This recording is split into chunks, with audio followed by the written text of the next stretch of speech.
যখন আমি বুড়ো হব, আমি যখন বুড়ো হব, তুই তখন বড় হবি।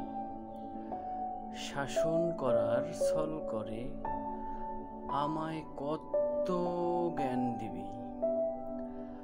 আমি যখন বুড়ো হব, চোখের দৃষ্টি কমে যাবে, কিছুই মনে থাকবে না আর, স্মৃতিশক্তি লোপ পাবে। তখন তুই আমার হয়ে নামাজ ওয়াক্ত বলে দিবি, ঔষধগুলো খাচ্ছি কিনা 3 বেলা খবর নিবি তো বল। মুখের রুচি কমে যাবে, কিছুই খেতে পারবো না আর।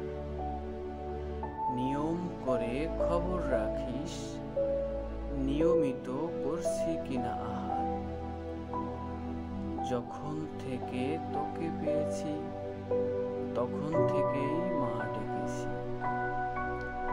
কোনো কষ্ট না ছয়ে তোকে, দোয়ায় শুধু এই চেয়েছি। সন্তানের জন্য মা তুই এইটুকু পারবি না বল? নাকি সব হারিয়ে যাবে, আমায় ভোলার করবি ছল? করবি না তো? তুই তো তখন অনেক বড়, কত কিছু দায়িত্ব তোর। ব্যস্ততায় সন্ধ্যা হবে, সন্ধ্যা থেকে নতুন ভোর। ব্যস্ততার মাঝেও তুই আমার কথা মনে রাখিস। সশরীরে না হলেও ফোন করে খবর রাখিস। রাখবি তো বল? একদিন তোর ঘর হবে, রানীর মতো থাকবি যে তুই। আমার তখন অসুখ হবে, বয়সের ভারে পড়ব যে নই। হয়তো তখন বুড়ো আমি, তোদের কাছে বোঝা হব। অযাচিত আবদারে তাই তোদের খুব কষ্ট দেব। জানিস তো মা, বৃদ্ধ হলে মনটা তখন বাচ্চা হবে। অযথা যে বলবো কথা, অকারণে খিদে পাবে। তখন না হয় অল্প করে কিছু একটা কিনে দিবি। মুখে স্বাদ লাগছে কিনা বারে বারে খবর নিবি তো বল?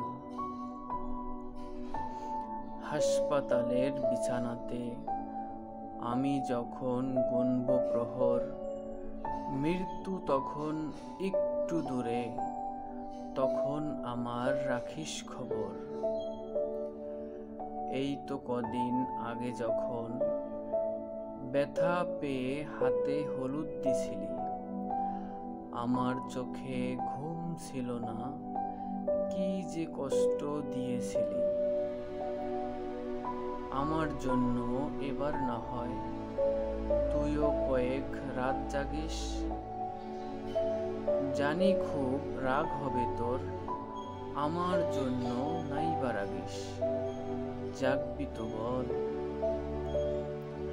গ্রামের যেই কবরস্থানটা, যেটা দেখে ভয় পেতাম, যেটা দেখে ভয়ের চোটে অন্য পথে এড়িয়ে যেতাম, সেই কবরস্থানে আমায় চিরতরে শুয়ে দিবি। 5 ওয়াক্ত নামাজ শেষে আমার জন্য ক্ষমা চাইবি তো বল? আমায় কথা দে, চাইবি তো বল?